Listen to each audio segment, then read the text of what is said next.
Assalamualaikum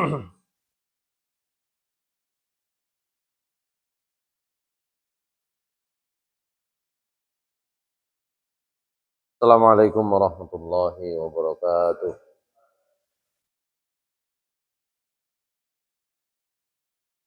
Alhamdulillah, alhamdulillahilladzi arsala rasulahu bil huda wa dinil haqqi liyudhhirahu 'ala ad-dini kullih wa kafa billahi shahida. Asyhadu an la ilaha illallah wahdahu la syarika lah wa asyhadu anna Muhammadan abduhu wa rasuluhu la nabiyya ba'dah.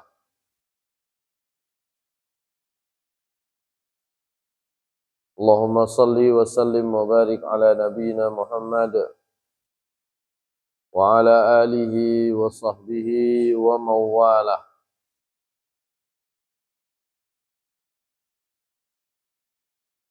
Rabbi shrah li sadri wa yassir li amri wahlul 'uqdatam min lisani yafqahu qawli. Rabbi zidni ilma warzuqni fahma birahmatika ya arhamar rahimin. Amma ba'du fa ya ibadallah usini wa iyyakum bitaqwallah. Faqad fazal muttaqun. Qala Allah ta'ala fi kitabihil karim. A'udzu billahi minasy syaithanir rajim. Ya ayyuhalladzina amanu taqullaha haqqa tuqatih wa la tamutunna illa wa antum muslimun. Shadaqallahul azim.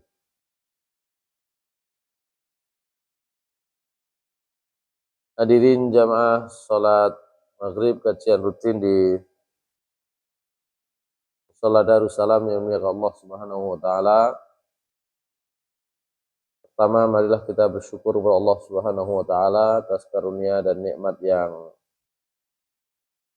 curahkan oleh Allah Subhanahu wa taala kepada kita sekalian.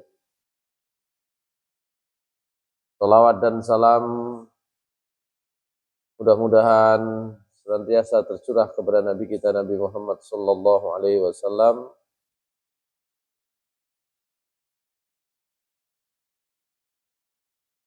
pada keluarga beliau, sahabat-sahabat Rasulullah sallallahu alaihi wasallam dan orang-orang yang mengikuti jalan Rasulullah sallallahu alaihi wasallam hingga hari akhir nanti. Jemaah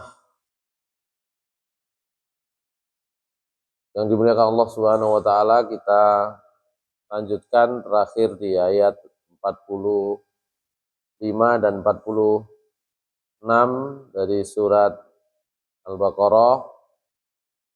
Kita masuk ayat 47. Ayat 47 dari surat Al-Baqarah ini mirip dengan ayat 40. Di sana ada panggilan seruan dari Allah Subhanahu wa taala kepada Bani Israel, dan ada perintah Allah untuk mereka supaya mengingat nikmat-nikmat Allah. Dan kemudian diikuti oleh ayat 48 yang isinya supaya Bani Israel mempersiapkan diri takut datangnya hari akhirat, hari akhir. A'udzubillahi minasyaitonir rajim.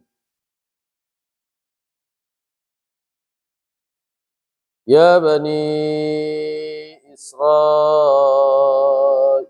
azkuru ni'mati allati an'amtu alaikum التي أنعمت عليكم وأني فضلتكم على العالمين.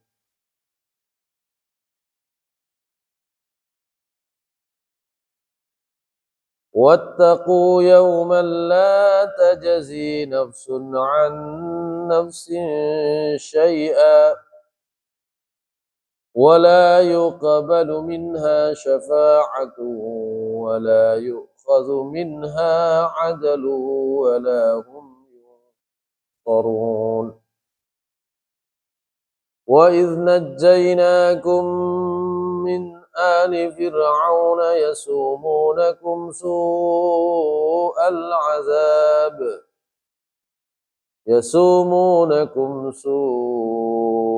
العذاب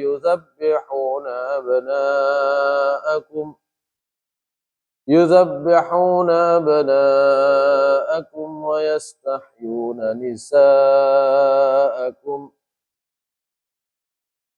وفي ذلكم بلاء من ربكم عظيم.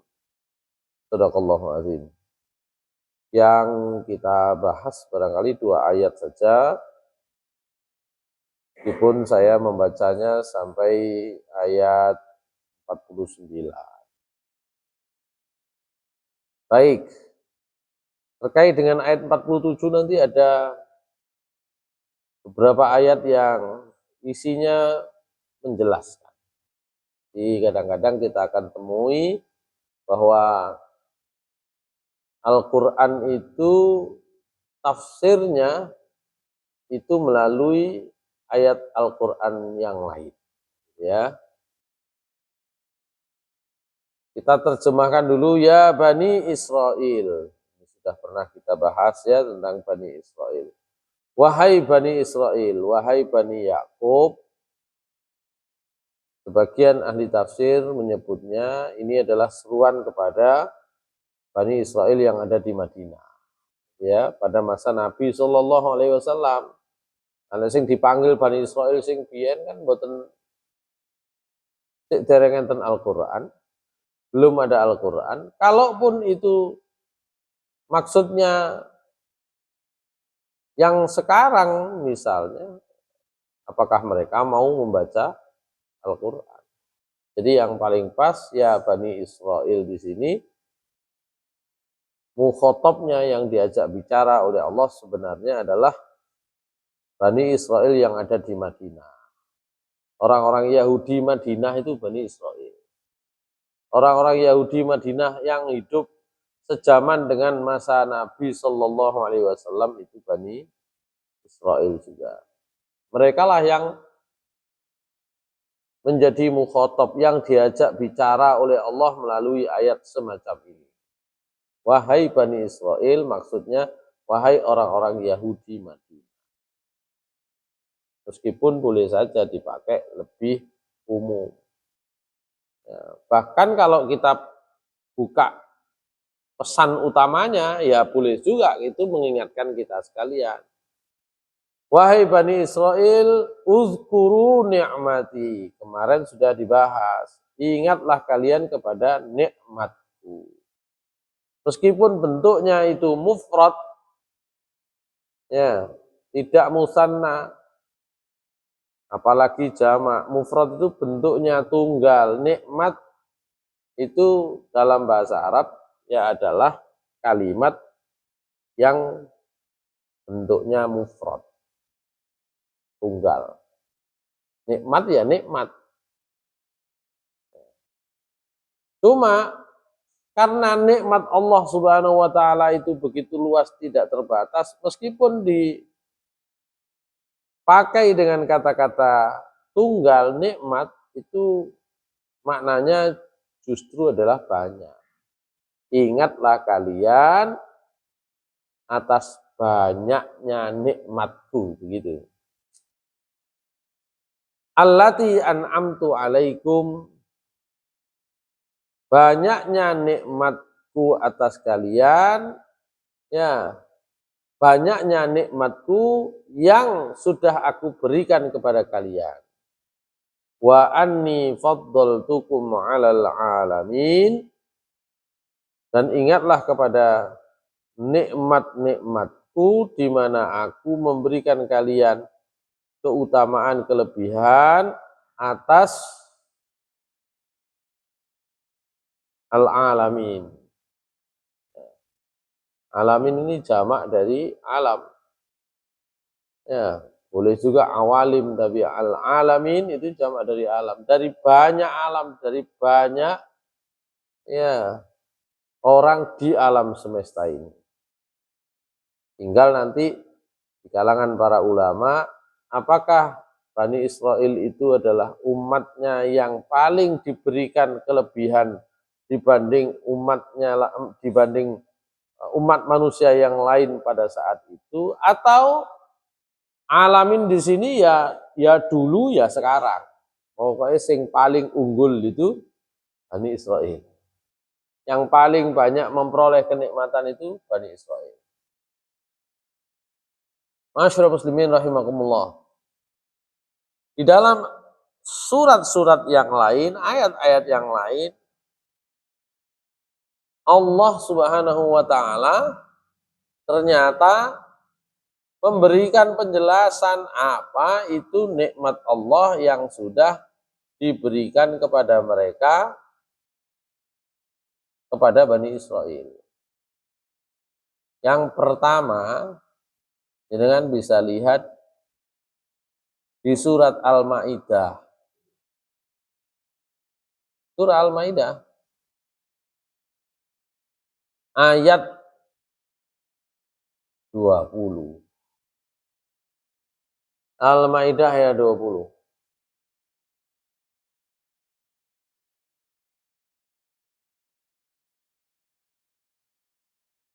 Napa Al-Maidah ayat 20? A'udzu billahi minasy syaithanir rajim. Bismillahirrahmanirrahim.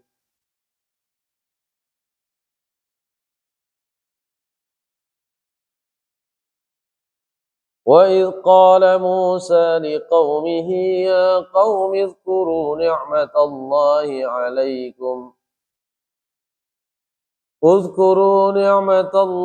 عَلَيْكُمْ إِذْ جَعَلَ فِيكُمْ أَنْبِيَاءَ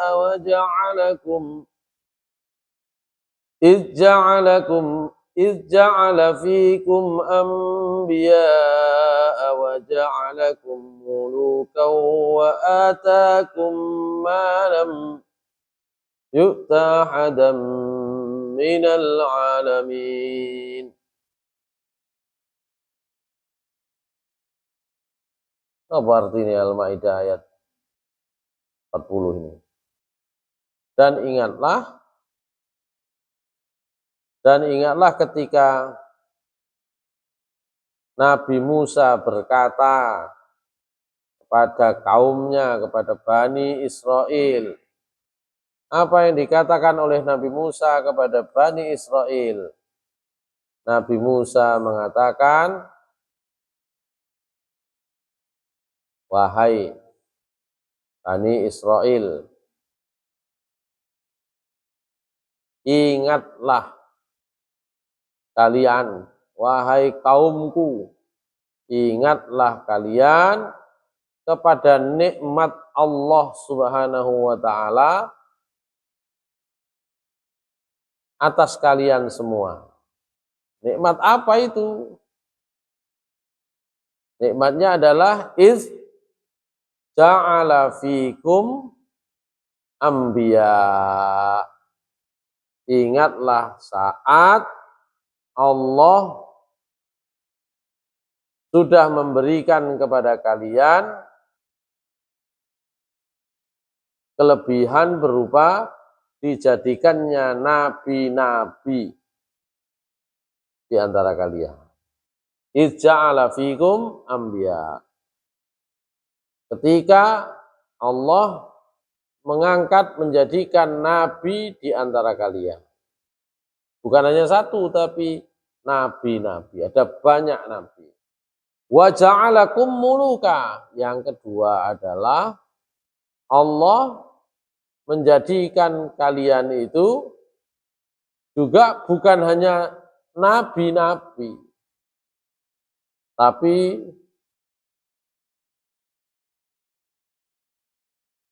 raja-raja. Bukan hanya nabi. Jadi kelebihannya Bani Israel, kalau menurut yang disebut di dalam ayat 20 dari surat Al-Maidah ini, ya mereka juga lahir dan diangkat oleh Allah dari keturunan mereka raja-raja. Dan kemudian wa atakum, dan Allah sudah memberikan kepada kalian malam yu'ti ahadan minal alamin, memberikan, membawakan kepada kalian apa saja yang belum diberikan kepada seorang pun ya di antara umat-umat yang lain di alam semesta ini. Makanya kalau kemudian nanti orang-orang Bani Israel itu punya sikap apa? Angkuh, punya sifat sombong, itu karena memang dari keturunan ini bisa diutus oleh Allah Subhanahu wa taala banyak nabi dan rasul serta raja-raja.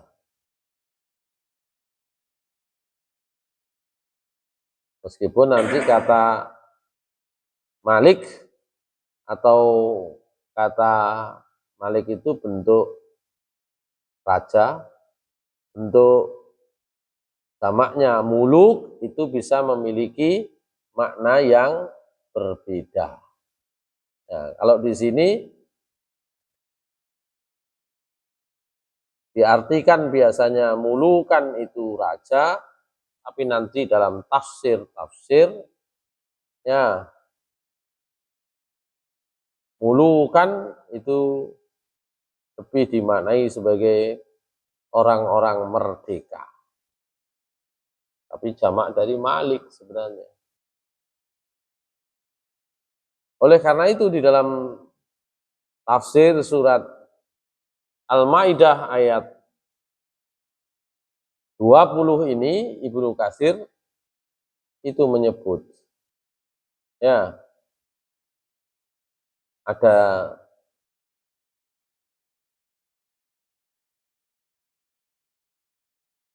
pernyataan yang dibuat oleh Ibnu Katsir mengomentari atau menafsiri ayat ini. Jadi maknanya ketika diutus banyak nabi, maksudnya adalah kullama halaka nabiyyun qama fikum nabiyyun. Tiap seorang nabi Bani Israel itu meninggal, niku pun langsung wonten gantine nabi yang lain. Ya. Dan itu min ladun abikum Ibrahim ilaman ba'dahu. Itu dari jalur Nabi Ibrahim dan keturunan Nabi Ibrahim. Ya, keturunan Nabi Ibrahim itu ya Nabi Yakub, itu cucunya. Oleh karena itu, mereka adalah kaum yang la yazalu fihimul anbiya. Yad'una ilallah wa yahdharuna nikmatah hatta khatamu bi Isa alaihissalam. Jadi mereka itu mesti dikancani nabi-nabi. Mesti ada nabi di antara mereka yang mengajak mereka untuk menyembah Allah dan memberikan mereka ancaman tentang hukuman dari Allah, hingga nanti nabi terakhirnya adalah Nabi Isa alaihissalam.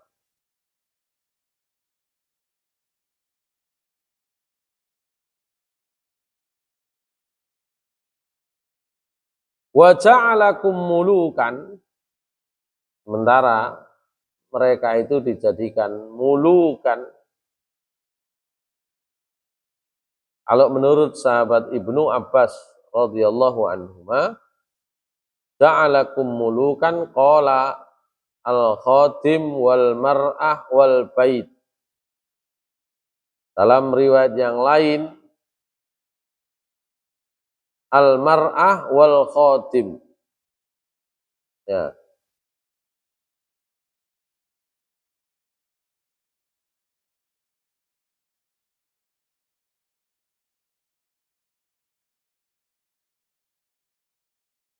Orang-orang Bani Israel disebut mereka itu adalah orang yang dijadikan oleh Allah muluk. Sama dari Malik. Asal katanya, asal artinya adalah raja. Dijadikan mereka raja-raja. Itu kalau dalam penjelasannya Ibnu Abbas, orang Bani Israel niku, wong Bani Israel niku, nek pun gadah garwa, pun gadah bojo, dan pun gadah pembantu, itu wis disebut raja.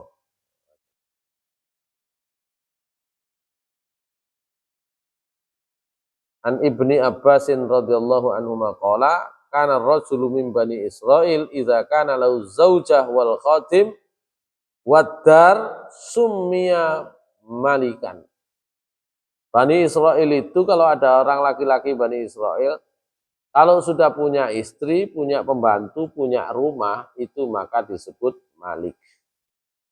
Ya, disebut raja. Oleh karena itu, makna wa ja'alakum mulukan itu oleh Ibnu Abbas dimaknai mereka punya istri, mereka punya pembantu, itulah mereka disebut mulukan. Artinya uripe wis dilayani, ngoten lho. Makanya kemudian disebut malik.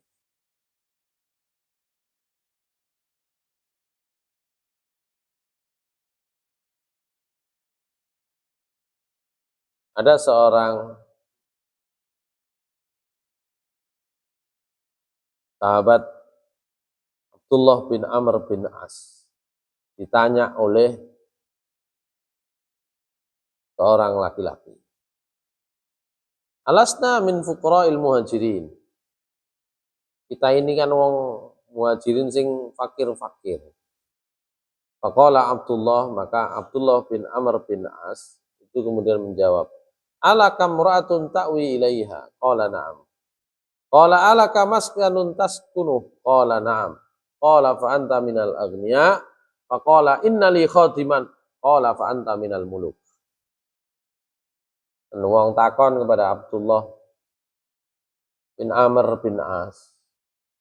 Takone niku ambek setengah ngersula. Kita ini kan orang muhajirin sing fakir-fakir. Kata Abdullah bin Amr bin As, sampean duwe bojo? Enggak ada. Sampean duwe omah sing kena tinggoni yang bisa ditempati? Punya. Kata Abdullah bin Amr bin As, fa anta minal aghniya. Nek punya istri, punya rumah, berarti sampean udah termasuk orang kaya.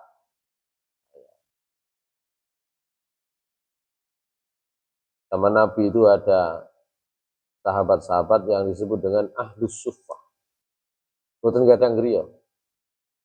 Turune nang masjid, nang teras masjid. Mangane kadang-kadang jakakno wong sugih mara nang masjid bawa satu tandan atau satu tangkai kurma.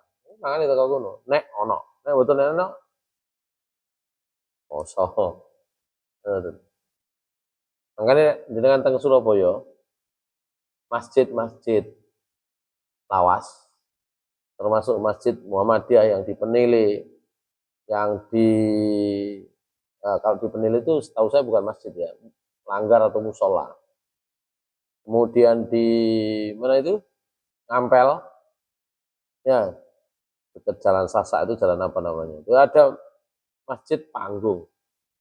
Ya, masjidnya masjid panggung-panggung. Ini masjid lawas-lawas. Di sore, gone di atas masjid. Tapi yang bawah dipakai bukan hanya rumah, tapi terase di sore tangga itu tempat mangkali tukang becak biasanya atau orang-orang yang nggak punya rumah.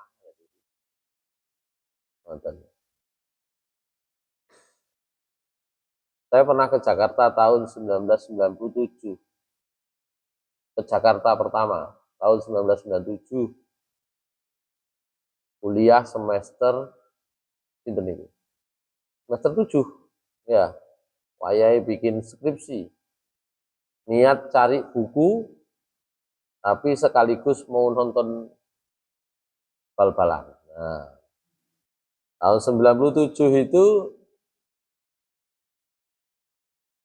final SEA Games. Final SEA Games Indonesia Thailand. Ya kapan mana esok nang Jakarta ya golek buku sekaligus sampai nonton bal-balan. Gini ku ditepakno ngoten ae.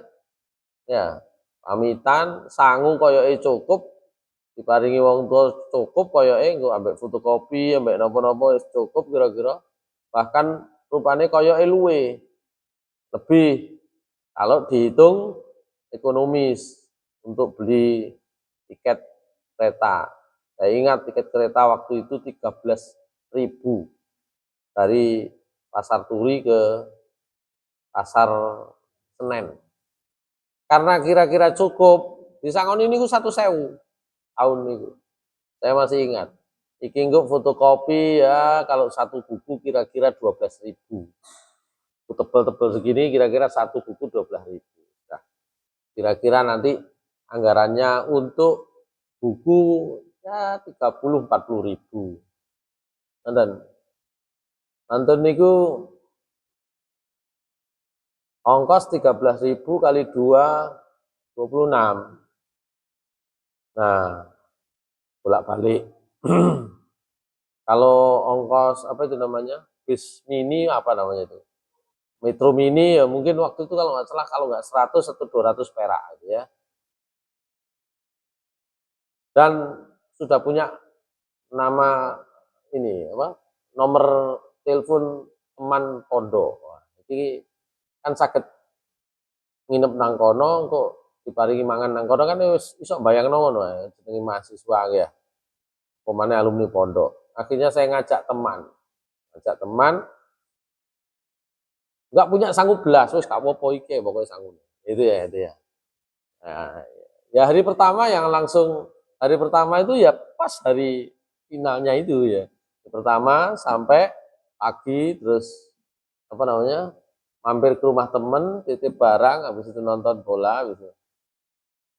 Saya cerita ini karena setelah nonton sepak bola, itu kalau nggak salah final itu pokoknya mari maghrib ngantos jam setengah songo mesti ini, tapi karena perpanjangan waktu dan adu penalti dan kalah itu buyarnya itu jam 9. Maghrib isya itu belum sholat.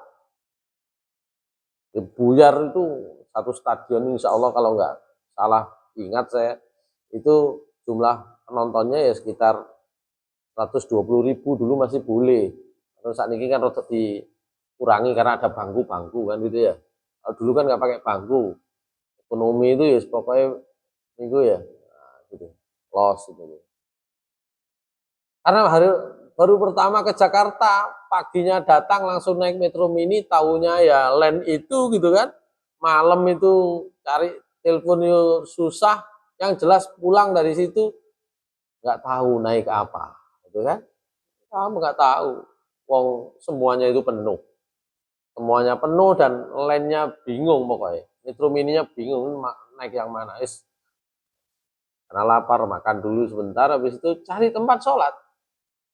Cari tempat sholat itu, kemudian namanya kiri kanan sekitar apa? Sekarang namanya GBK ya. Kalau dulu namanya Gelora Senayan kan itu. Kalau sampai sekarang kan itu kan di pusat kota, kiri kanan kan gedung-gedung itu. di mana tempat sholat, oh, jalan aja sampai ketemu capek, kira-kira setengah 12 itu pokoknya melaku dulu sampai setengah rolas begini itu kemudian akhirnya berhenti di halte. Di halte itulah kemudian ada bemo. Sudah agak larut terus katanya ganti dino. Senin. Saya sama teman saya, oh sih kiai. Ini rune kan pasar Senen, stasiun pasar Senen. Nanti di sana kan ada masjid. Kita juga nggak tahu kalau sudah malam masjidnya tutup, terminalnya apa stasiunnya tutup, masjidnya tutup. Akhirnya lewat pinggir apa namanya rel kereta itu ada rumah-rumah kecil ya setengah kumuh itu kan. Dari kejauhan itu kelihatan samar-samar itu apa namanya kubah bukan masjid, musola kecil. Wah, di bawah itu ada sumurnya yang pakai pompanya masih pompa begini, tahun 97 pompanya masih pompa ini ya.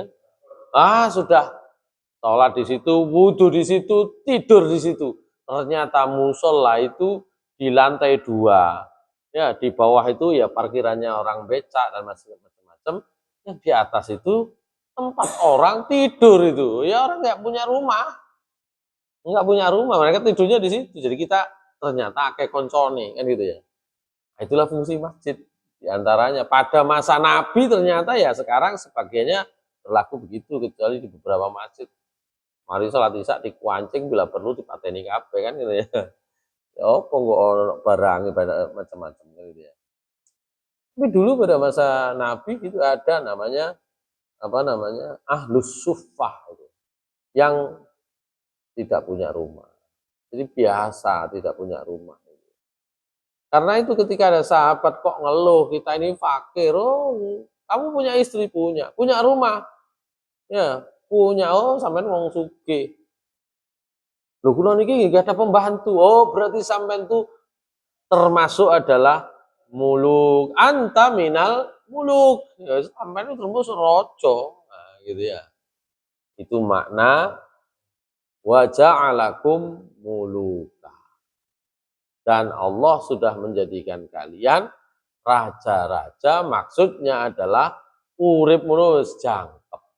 Ya, omah duwe, bojo duwe, pembantu ewang itu raja. Artinya paling kurang, paling tidak, paling sedikit Bani Israel itu sudah diberikan oleh Allah fasilitas, ya diberikan kelebihan berupa maaf sebelum fasilitas, kelebihan bahwa nabi-nabi diutus di antara mereka, bahkan sebagiannya kata sebagian ahli tafsir, ya termasuk Ibnu Katsir, pokoknya enten nabi mati, ya pasti kemudian diikuti dengan nabi beri.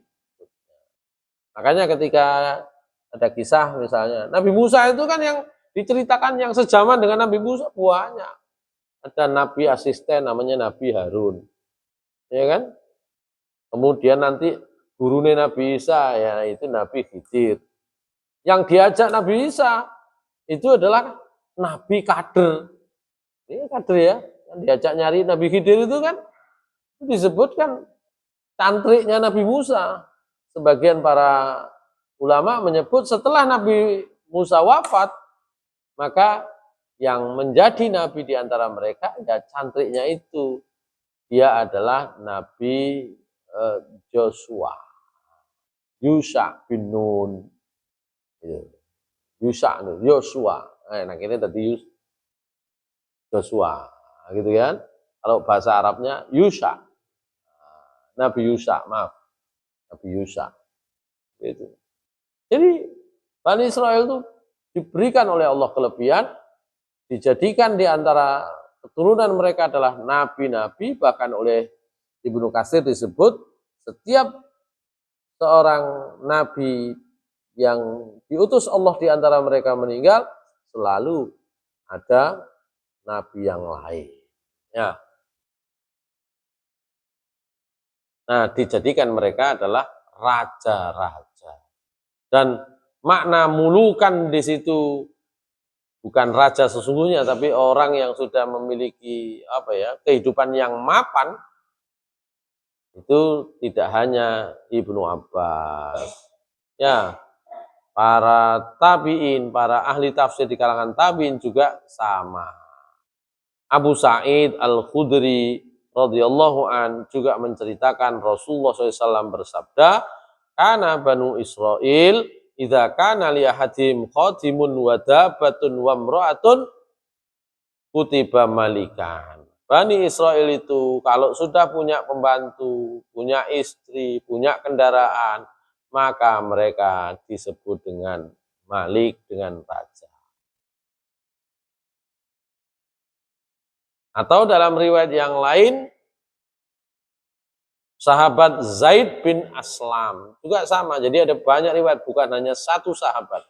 Ada beberapa sahabat meriwayatkan meskipun dengan redaksi yang sedikit-sedikit berbeda. Di mana Rasulullah SAW mengatakan kalau dalam riwayatnya Zaid bin Aslam, "Mangkana lahu baitun wa khadimun fahuwa malikun." Ya, siapa yang memiliki rumah, memiliki pembantu, atau dalam riwayat yang lain, memiliki istri, rumah, dan pembantu, maka dialah malik. Ya.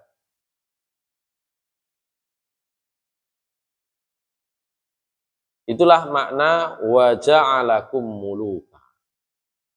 Tapi nggih mboten kabeh lho ngoten niku.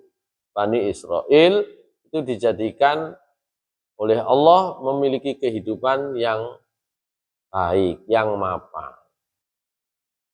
Bahkan dipertegas di akhir ayat, wa atakum ma lam yu'ti ahadam minal alamin, dan Allah sudah memberikan ya kepada kalian Bani Israel nikmat yang tidak diberikan oleh Allah kepada kepada umat-umat yang lain. Itu yang dirinci oleh Allah Subhanahu wa taala di dalam ayat yang lain, yaitu di ayat ke-16 dari surat Al-Jathiyah. Surat Al-Jathiyah ayat 16.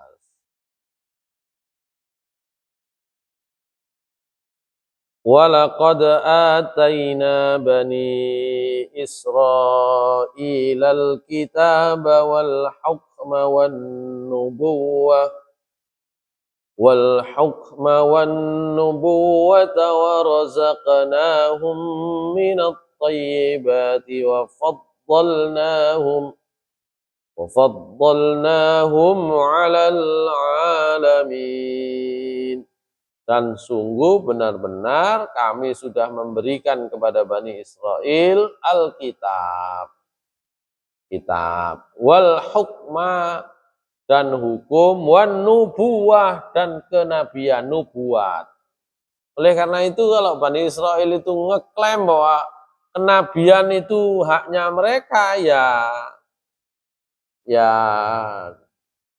itu adalah klaim yang lumrah. Bukan yang benar, tapi yang lumrah. Lumrah wong encene nabi Bani Israil maneh, nabi Bani Israil maneh. Semua nabi setelah Nabi Ibrahim itu semua yang disebutkan dalam Al-Qur'an itu keturunannya Bani Israil, keturunannya Nabi Yakub, kecuali Nabi Muhammad SAW. Ya setelah Nabi Ibrahim kan anak beliau yang pertama Nabi Ismail, yang kedua Nabi Ishak. Nah, Nabi Muhammad SAW itu keturunannya Nabi Ismail. Nah, selain itu, Nabi sinten mawon disebutkan dalam Al-Quran itu adalah keturunan Bani Israil. Makanya kalau Bani Israil itu ngeklaim sebagai kaum terbaik, umat terbaik, maka ya lumrah, wajar. Tapi kemudian Allah Subhanahu wa taala sebenarnya memberikan kepada kita, umatnya Nabi Muhammad SAW, status yang terbaik. Kalau Bani Israel bukan yang terbaik, diberi banyak nikmat dan keutamaan. Kalau terbaik, muncullah nanti surat Al-Baqarah 100, maaf, Al-Baqarah, Ali Imran 110. Kuntum khaira ummatin ukhrijat linnas ta'muruna bil ma'rufi wa tanhauna 'anil munkari wa tuqimunas shalah. Bentar, coba dilihat. Surat Ali Imran, keliru tadi. Ali Imran ayat 110.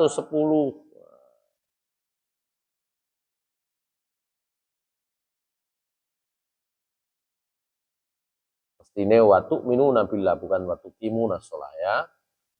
Kuntum khaira ummatin ukhrijat linnasi ta'muruna bil ma'rufi wa tanhauna 'anil munkari wa tu'minuna billah walau amana ahlul kitabi lakana khairan lahum minhumul mu'minuna wa aktsaruhumul fasiqun.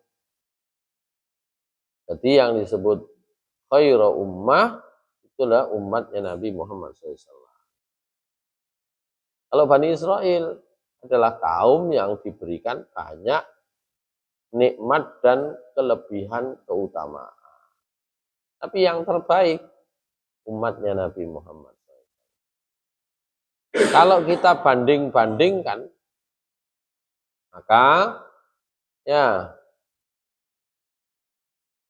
Bani Israel itu menjadi kaum yang paling banyak memperoleh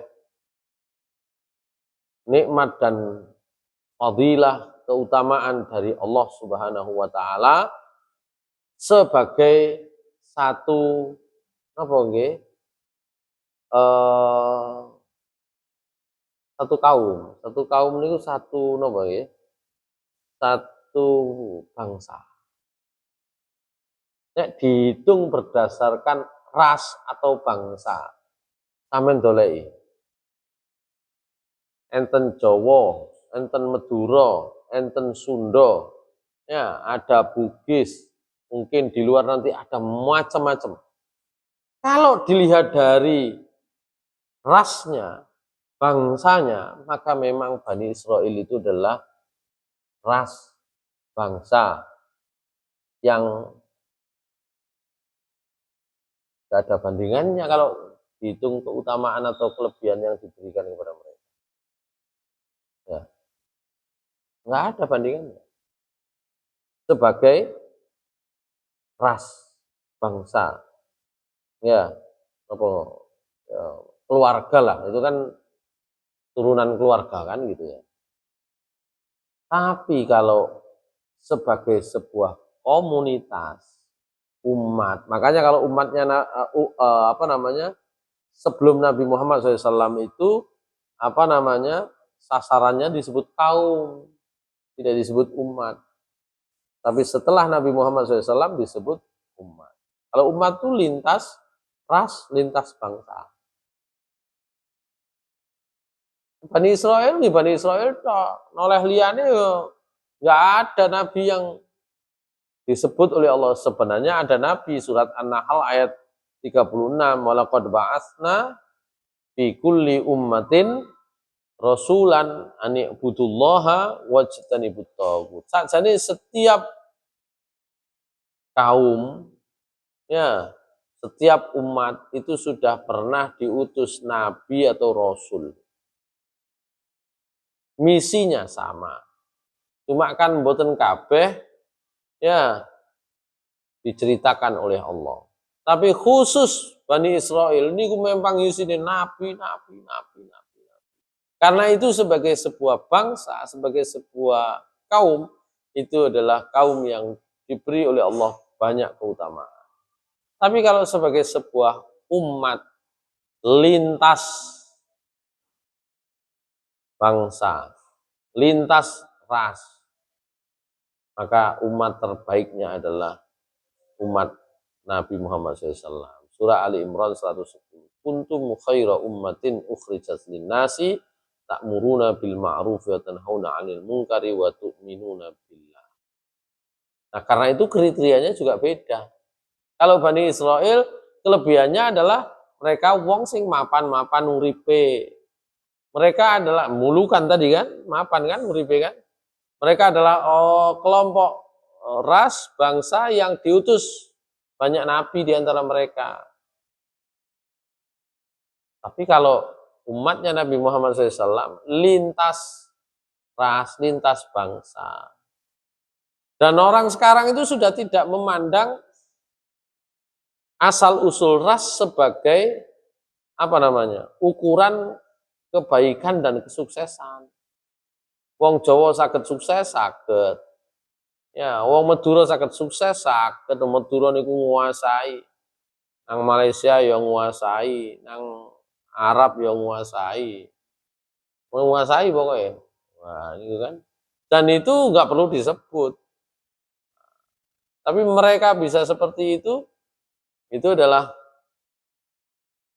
karunia Allah Subhanahu wa taala. Tapi yang paling penting bagi Allah adalah umat terbaik itu adalah kriterianya. Beramar ma'ruf nahi mungkar dan beriman kepada Allah Subhanahu wa taala. Jadi kula panjenengan masih dudu Bani Israel nggak perlu kecil hati karena tetap menjadi umat terbaik asal kriterianya dipenuhi. Toh sampean niku mboten kira apal, gak padha mek wong biyen. Mari nyebut buyut jenenge sinten ndukure pun karo pun.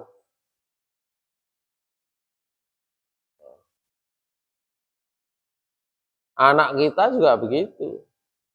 Ndukure mbah wis gak iso nyebut sapa jenenge.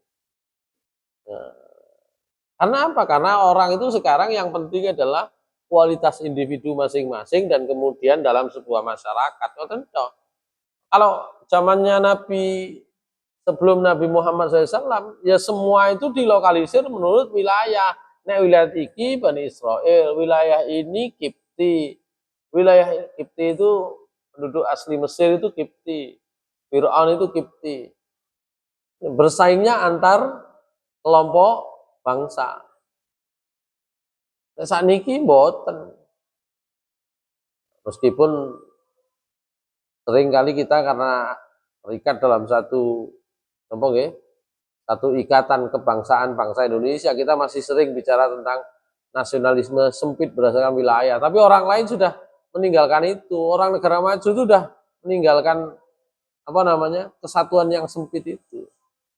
Orang-orang di negara maju itu kualitas individu, ya, dan kualitas kelompok. Kalau secara individu dan secara kelompok dia bisa memberikan sumbangsi terbaik, maka itu menjadi umat terbaik. Nah, umat Islam itu meskipun berlatar belakang kebangsaan berbeda-beda, ras yang tidak sama, maka diberikan oleh Allah Subhanahu wa taala kelebihan itu tadi. Sebagai umat terbaik dengan kriteria amar ma'ruf nahi mungkar dan beriman kepada Allah Subhanahu wa taala. Jadi pun tak mikir Jawa Madura mana punan. Kadang-kadang kalau kita masih ada sebenarnya karakter-karakter lama seperti itu. Lamongan sampai Madura saingan. Ya, Cino sampai Padang saingan. Begitu seterusnya kan masih ada, tapi ternyata kita itu kemudian diikat oleh kesatuan yang lebih luas, yaitu kemanusiaan, nilai-nilai yang lebih universal. Maka Islamlah yang mengatur lebih rinci, agama Islam yang dibawa oleh Nabi Muhammad SAW mengatur lebih rinci tentang keunggulan umatnya adalah umat yang tidak membedakan asal-usul rasnya. Karena ternyata kita itu hidup di era sekarang itu ternyata semua mau diterapkan secara internasional. Bukan kok diterapkan di setiap kelompok saja. Hukum diterapkan internasional. Ya, ekonomi model satu ekonomi mana apa sekarang kapitalisme mau diterapkan secara internasional. Semua begitu. Sudah melewati batas-batas ras tadi itu. Yang namanya Inggris sekarang, sing dadi gubernur, sing dadi wali kota, sudah banyak orang Islam di sana. Sudah bukan lagi, oh ini Inggris asli atau bukan asli. Itu cara berpikir lama. Nah, cara berpikir lama itu ditinggal nanti.